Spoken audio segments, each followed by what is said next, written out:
Hello there. And if you're watching this on December 24th, I want you to hear something right now because this isn't my normal lesson. There's nothing that you need to fix. This is just a quiet pre Christmas message from me to you. Because if you're a caregiver, then today can feel just a little bit more complicated in ways that are often hard to explain. There's probably already people who are starting to gather around you for the Christmas holiday, and there may be plans for food, plans to open up gifts, when to do that, and expectations that you're already starting to dread. And at the same time, there can be this quiet ache that's resting underneath it all. And if it doesn't look like the way that you've always imagined your holidays, well, that makes sense because caregivers experience the holidays so much differently. Not because you're a negative Nelly, and it's not because you're ungrateful or that you're doing anything wrong. Because most holiday expectations assume a world where things are predictable, where you are able to plan ahead, where you can pivot really super easily, where you can be present and relaxed at the same time. But caregiving doesn't work like that.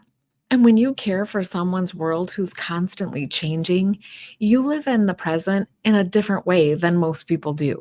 And you're not chasing that perfect holiday. You're paying attention to different questions like, is this moment manageable? Is the noise too much for my person?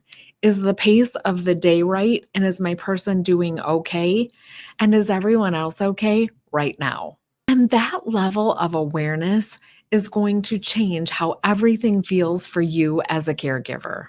So if your today or tomorrow is quieter than it used to be, or messier, or shorter, or just simply different, doesn't mean that the day is a failed day. It means that you're changing and that you're adapting to who your person needs you to be right now.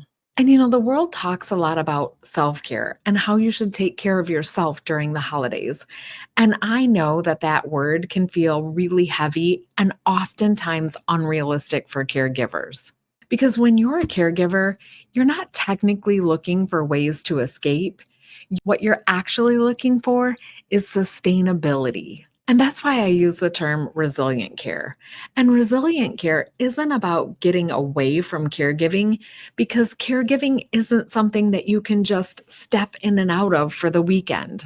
It's actually about staying steady inside of the system or the life that you're living. And I want you to know that on days like today, resilient care looks like things like letting go of a tradition that no longer works for you and your person. It could be choosing calm over the shoulds. And it can also look like allowing things to be imperfect in the moment. That's okay too.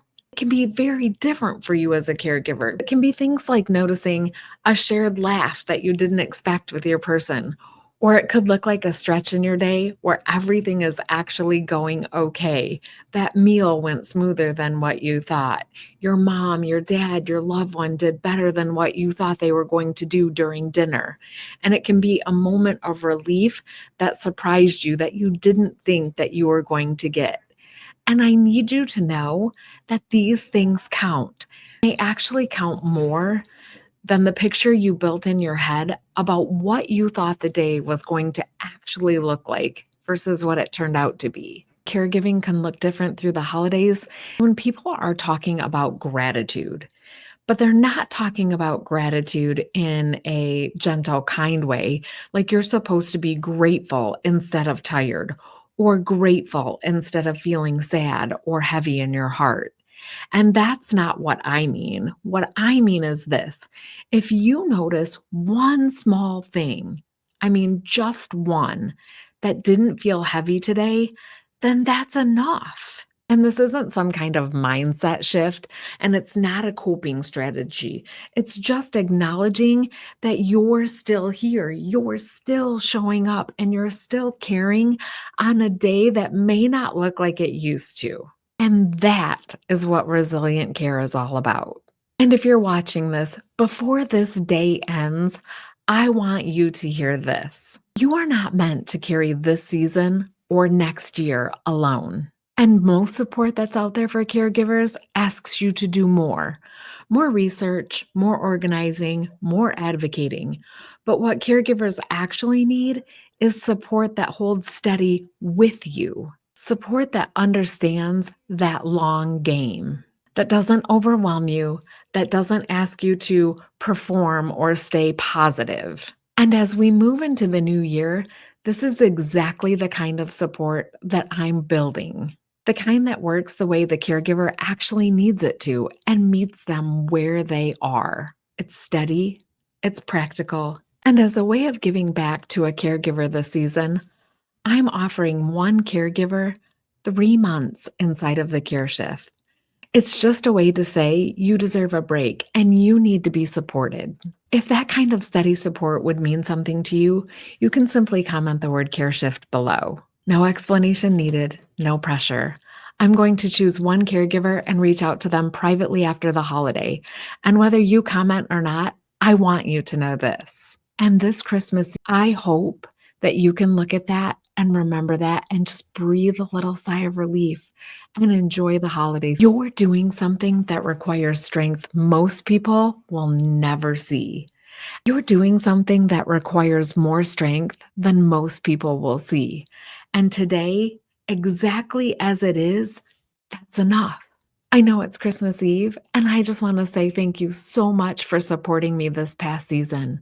Thank you so much for giving me your time today. And I hope that you have a very Merry Christmas and a Happy New Year.